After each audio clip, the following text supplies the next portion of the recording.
ଆରେ ଭାଇ କିଏ କଣ ଏମିତି ସଡନ କଣ ପଳେଇ ଯାଉଛୁ? ଆଉ ଭାଇ ଘର ମାଲିକ କହିଲେ ଏଠି ରହିବା ପାଇଁ। ଘର ମାଲିକ କହିଲେ ଏଇଠି ରହିବାକୁ? ହଁ ଭାଇ କହିଲେ। ଏଇଟା ଘର ନା ଗୁହାଳ କେଜାଣି କେତେ ତମକୁ ଘରେ ପୁରଉଛି କେଜାଣି। ଆସ ଆସ ଭାଇ ବସ ଏଠି ଆସ ଆସ। ଘର ମାଲିକ ତ ନାଇଁ ନାଇଁ ଆସ ଆସ ଘର ମାଲିକ ତ କହିଛି ଭାଇ କି ରହିବ ତମେ ଆଉ ଆସ। ହଁ। ଆଉ ଘର ଦେଖିଛନ୍ତି?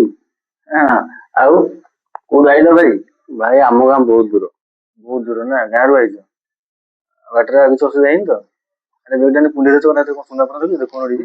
ଭାଇ ସେମିତି କିଛି ଦେଖୁନ ମୁଁ ନା ଭାଇ ଥାଉ। ରହିବା ଭାଇ ଭାଇ କି ଦିଅ ମୁଁ ରଖୁଛି ଭାଇ ଥାଉ ଥାଉ। ଦଉନ ଭାଇ ଥାଉ। ଭାଇଟା ରହିବ ଏଇଠି। ଆଉ ଖାଇ ପିଇକି ଆଇଥିବ ବାଟରେ ଆଉ। ନା ଖାଇନି ଭୋକ ହେଲାଣି। ଭୋକ ହେଲାଣି? କିଛି ଅଛି? ଅଛି ମାନେ କଣ ଏଟା କଣ ହୋଟେଲ? ମୁଁ ଏଠି ଘର ଭଡା ନେଇକି ଅଛି ମୁଁ ନିଜ ଖାଇବାକୁ ନାହିଁ। ସତରେ ଖାଇନ? ନା ଖାଇନି। ମୁଁ ତ ଆକ୍ଚୁଆଲି ରୋଷେଇ ଫୋଷେଇ କରୁନି। ମୁଁ ଭାଇ ଏକୁଟିଆ ଲୋକ ମୁଁ ମୋର ଘର ତାଲା ଫାଲା ପକେଇକି ବାହାରେ ଖାଇଦେଇ ଯାଇଛି। ତମେ ଯଦି ଖାଇନ ଜମାଟୋରୁ ଅର୍ଡର କର। ଜମାଟୋ କଣ? ଜମାଟୋ କଣ? ଜମାଟୋ କଣ ଜାଣି? ଆଉ ଭାଇ ଆମ ତମର ଆଡେ ସିଆଡେ ତ ଆମ ଆଡେ ଜମାଟୋ ଫମାଟୋ କିଛି ନାହିଁ ନା ମୁଁ କେମିତି ଜାଣିବି? ତୁ ଆଇଲା ନା ଗାଁ ହଉ ଜମାଟୋ ଜାଣିନ ନାଇଁ? ଅର୍ଡର କରିଦଉଛି ମୁଁ ଆଉ କଣ ଖାଇବ କହିଲ? ନା ଯାହା ହେଲେ ଚଳିବ ଭାଇ ଭୋକ ହେଲାଣି ଭାଇ ଯାହା ହେଲେ ଚଳିବ। ଚିକେନ ଫିକେନ ବିରିୟାନୀ ଫିରିୟାନୀ ଖାଇବ? ବିରିୟାନୀ ଭାଇ ବିରିୟାନୀ କଣ? ଚିକେନ ତରକାରୀ କି ନାଇଁ ଛାଡ ବିରିୟାନୀ ମୁଁ ଅର୍ଡର କରିଦଉଛି ତମେ ଖାଲି ଖାଇବ ହେଲା। ଆଉ ମୁଁ ତାହେଲେ ଅର୍ଡର କରିଦଉଛି ଆଉ ବ୍ୟସ୍ତ ହବ ନା ସାଙ୍ଗେ ସାଙ୍ଗେ ନା ଅର୍ଡର ମାରିଦେବି ଖାଲି ଟୁକ୍ ଟାକ୍ ଟିକ୍ ଟାକ୍ ଟୁକ୍ ଟୁକ୍ ଟୁକ୍ ଟିକ୍ ଟାକ୍ ଟୁକ୍ ଟୁକ୍ ହେଲା ଆଉ ସାଙ୍ଗେ ସାଙ୍ଗେ ଜମାଟୋ ବାଲା ଆସିକି ଘର ଆଗରେ ଦେଇଯିବ ଭାଇ। ହଁ ମୋବାଇଲ କଲେ ଘର ବାଲା ଆଣିକି ଦେଇଦବ। ଦେଖ 2 ମିନିଟରେ ଗଲା ଆଇଲା ସାଙ୍ଗେ ସାଙ୍ଗେ ଆଉ ଟେନସନ କାଇଁ ନଉଛ? ଇଏ ସବୁ ଠିକ ଯେ ଦରମା ପତ୍ର ମୋର ମିଳିନି ଅର୍ଡର ତ କରିଦେଲି। ସେ ଯୋଉ ଖାଇବାଟା 200 ଟଙ୍କା ପଡିଥାନ୍ତା। ଆଜି ପ୍ରଥମ ଦିନ ଆଇଛି ତମକୁ ମାଗିବାକୁ ଭଲ ଲାଗୁନି କିନ୍ତୁ ଗୋଟେ କାମ କର ତମେ 200 ଟଙ୍କା ଦେଇଥାଅ। ମୁଁ କାଲି ତମ ପାଇଁ ମଗେଇଦେବି। ହଁ ଭାଇ ଦେଇଦେଲ ମୁଁ କାଲି ଦେଇଛି ହେଇଗଲା ଆଉ କଣ? ହଁ। 200 ଟଙ୍କା ଦେଇଥାଅ ସାଙ୍ଗେ ସାଙ୍ଗେ ତଳେ ଆସି ଦେଇଦେଇ ଯିବୁ ଆଉ।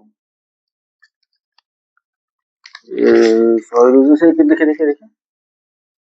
50 ଟଙ୍କା ଟା ଶୁଣ ଏଠି କଣ କହିଲ ଭାଇ 200 ଟଙ୍କା ଖାଇବାଟା 50 ଟଙ୍କା ସେ ଯୋଉ ରାତି ଏତେରେ ଆଣିକି ଖାଇବା ଦବ 50 ଟଙ୍କା ଖୁସିରେ ଦବା ଏଟା କଥା।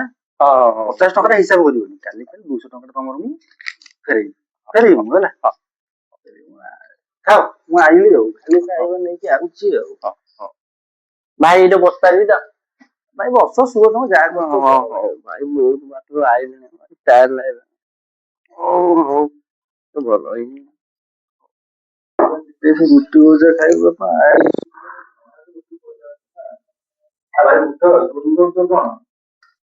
ଶୋଇ ପଡୁଛ ଧର ଖାଇବ ନା ଆଉ ଶୋଇ ପଡୁଛ। ଭାଇ କହୁଥିଲ କଣ ଚିକେନ ଫିକେନ କଣ ଭାଇ ଆଣିଦବ ରୁଟି। ବୁଝିଲ ଜମାଟୋ ବାଲାକୁ ଫୋନ କରିଲ କିଛି ଜମାଟୋ କରିଥିଲି ମନା କରିଦେଲା ରାତି ଏତେ ଯାଇପାରିବିନି।